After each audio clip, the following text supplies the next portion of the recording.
Hello and welcome back to the KCC channel. I'm Rob and I hope you are having a wonderful day today. Today we're jumping into some malicious compliance. Our first story is actually a two-parter that comes to us from Dead Procrastinator. The first part of this story was posted a year ago to Malicious Compliance and the update was posted yesterday. Here's the first part. You want me to take my jacket off? You got it, boss. Let's jump right in.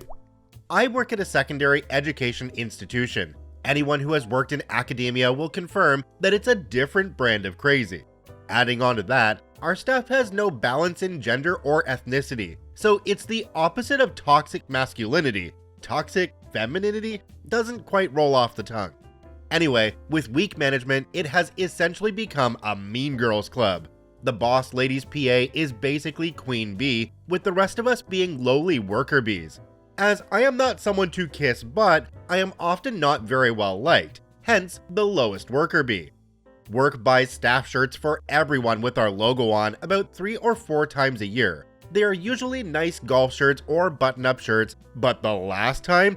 Oof. This is an actual shirt Queen Bee was wearing one day.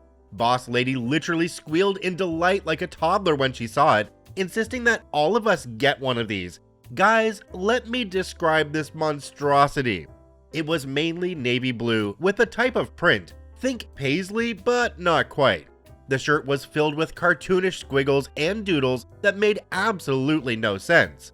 Apples, fleur-de-lis, seashells, even tiny little fish skeletons. They danced and merged in every direction, in violent shades of teal, beige, salmon pink, turquoise green, and neon purple. So versatile, you can wear it with so many different colors.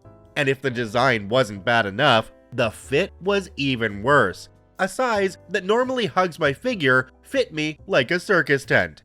It billowed out from right under my chest and was so long, the bottom seam came in just above my thighs. The most unflattering cut I have ever worn. It was like a blind person tried to make maternity wear and changed their mind halfway through. It was also sleeveless. The only one of us who voiced her reservation was forced to give it back. She was visibly happy that she wouldn't have to wear it, and this pissed management off. The shirt was made mandatory on Mondays. Being a person that never gets hot, I wore a jacket over it every time, showing as little of it as I could. One day, to solidify our loyalty, it was decided to take a group photo that purposefully excluded the shirtless one.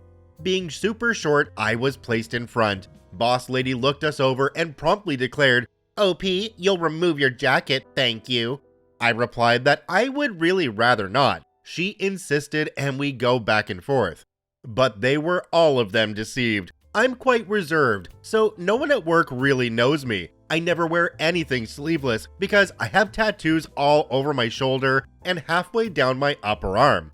I always look normal and professional wearing tailored jackets, cardigans, or 3/4 sleeves. Cue malicious compliance. You want me to take my jacket off? I insist. No exception? None. I remove my jacket and toss it out of the frame in one of the coolest gestures I have ever been able to perform. I turn forward with my left shoulder facing the camera and reveal a Grim Reaper with a sweeping scythe and blue wings that actually matched the ghastly shirt quite well, now that I think about it. There is a noticeable intake of breaths and the whole group falls silent, waiting in anticipation to see who would triumph. It was like a shootout in a western. I look at her blankly, internally screaming, "The F you gonna do now, B?" And I'm pretty sure she heard me. Boss lady realizes she can't go back on what she said without looking like even more of a butt than she already does, and turns to face the camera. Y'all, that was one of my favorite pictures of all time. Pissed off boss lady in front with a smile that just doesn't reach her eyes. Tatted up admin immediately to her left with the biggest grin in the whole picture. Everyone else's faces were a mixture of amusement and confusion. Queen Bee slightly frowning as she was still trying to figure out what the F just happened. Marketing showed it to me before deleting it, and we had a few laughs. Needless to say, that photo did not make it into the newsletter as was originally intended. On to part 2 of this story posted by the same OP one day ago. This one's titled, "You Want Me to Wear This Shirt?" Again? You got it, boss. Let's jump right in. So this post follows on a previous post from a year back regarding a hideous shirt we had to wear to work. I think it's pretty cool, and if I have to recap, this post will be too long. Socially and politically, our work environment is a mean girls club. I work at a secondary education institution on the support team.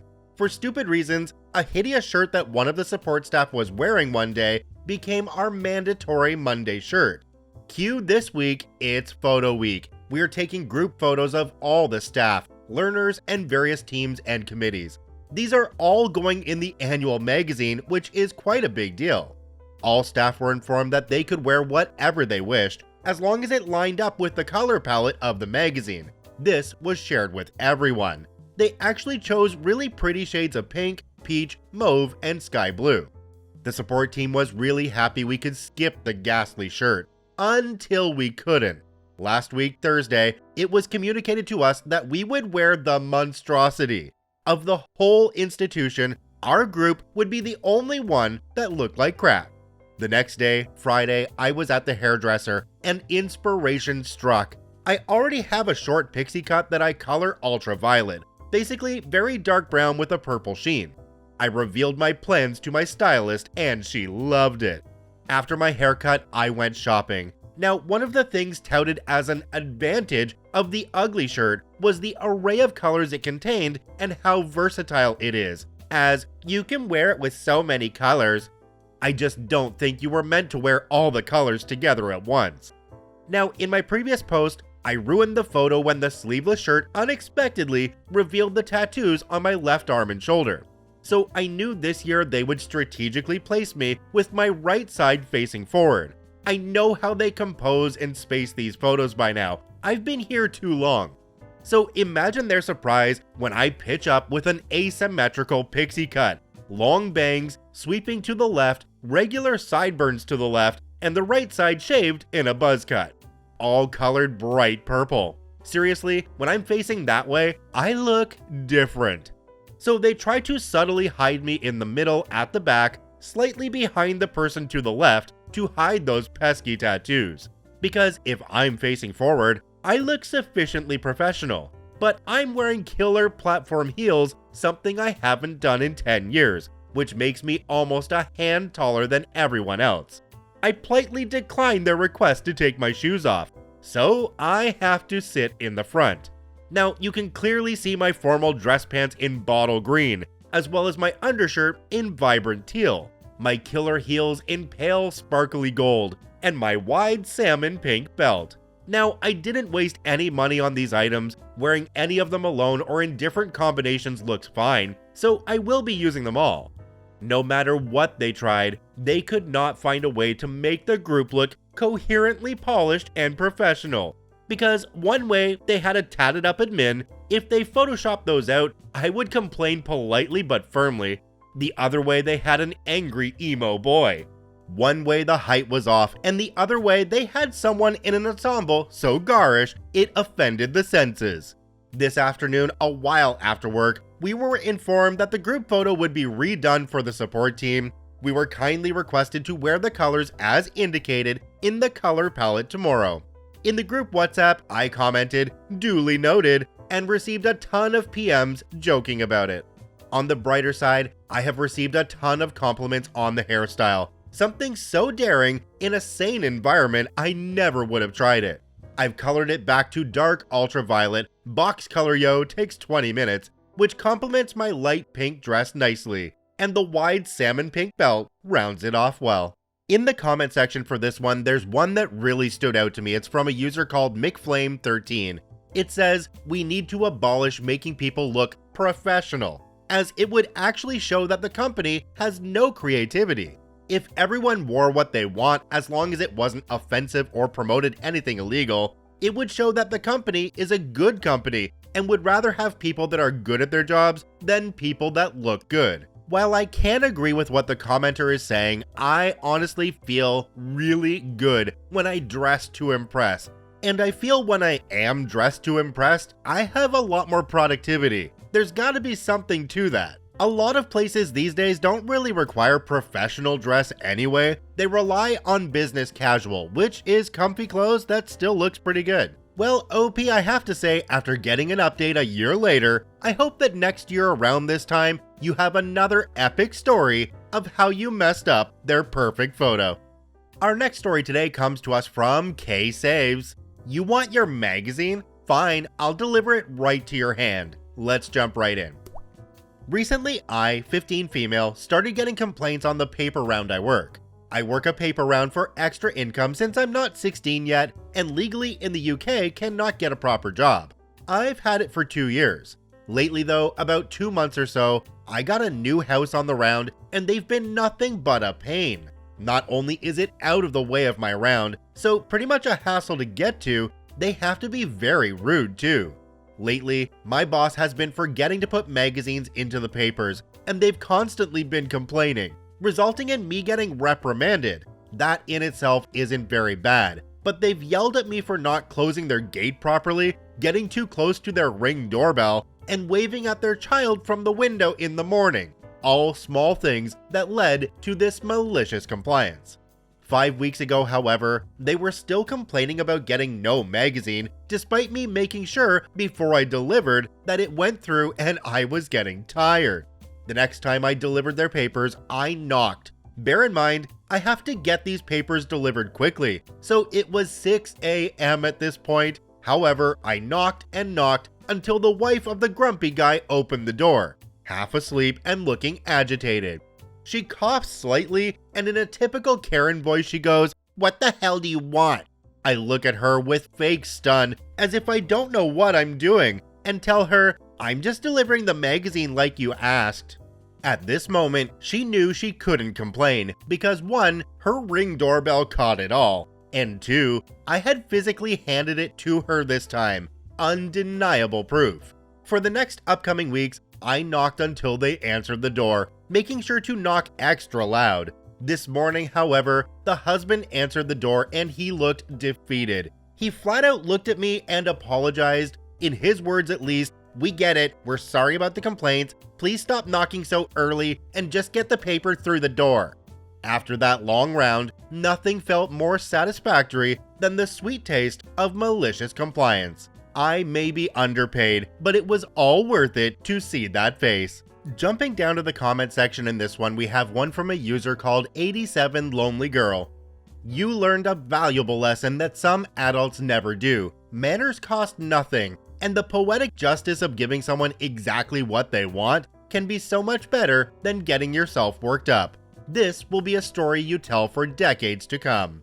OP replied to this comment and said thank you. Hopefully I'll have a lot more malicious compliance to come. People on these rounds are all pretty entitled when it comes to getting their papers on time. Haha. Well, OP, if you ever have another person like this on your round, I have something you could do that might get them a little annoyed. Every single time you go to deliver a paper, deliver it a couple inches closer to the road and not to their front door. Every single time, keep moving it back further and further and further, so they have to come right out of their house to get it. It's just a little bit of petty revenge mixed with some malicious compliance, but trust me, it works. Our next story today comes to us from ikarem. The day the dishwasher exploded. Let's jump right in. Standard disclaimers here, English is not my first language. Feel free to dunk on my grammar all you want. I was reading my daily quota of malicious compliance when I remembered a distant memory that might apply here. I was a young girl at the time, around 10 years old I believe. Being from a somewhat well-off family in Brazil, we used to have helpers around the house. On weekdays, a nice old lady would come in to clean the house and cook lunch for us. On the weekends, it was me and my sibling, 9 years my senior, who were tasked with cleaning up after lunch, and that meant loading up the dishwasher. Now, my sibling is a master dishwasher loader. They do an incredible game of Tetris with the dishes, and it somehow works. With that in mind, my mother decided it was a good idea to let prepubescent me take a shot at the dishwasher. First time, it didn't go well. I loaded the dishwasher as best as I could, but there were still a lot of dishes left. me, being a little kid, didn't understand the tricks of finessing cups on the plate holders and whatnot. Understandably, my mother was a bit frustrated considering she was used to my siblings' sorcery and told me, and I quote, "Next time, you better fill the dishwasher up." Bad mistake. Cue to next weekend. Me, being a smart butt, loaded that dishwasher up as much as humanly possible. I remember stacking glass trays up on each other, jamming cutlery in the cutlery holder until it was akin to a solid block of metal, and I'm pretty sure I put multiple plates on each row. And then I put the soap in, closed that bad boy, and turned it on. I wouldn't say the dishwasher exploded, but the contents sure as heck did. I assume due to the hot water jets, some dishes, all made of glass by the way, kept clanging against each other and broke, and the glass shards flew out, breaking other dishes.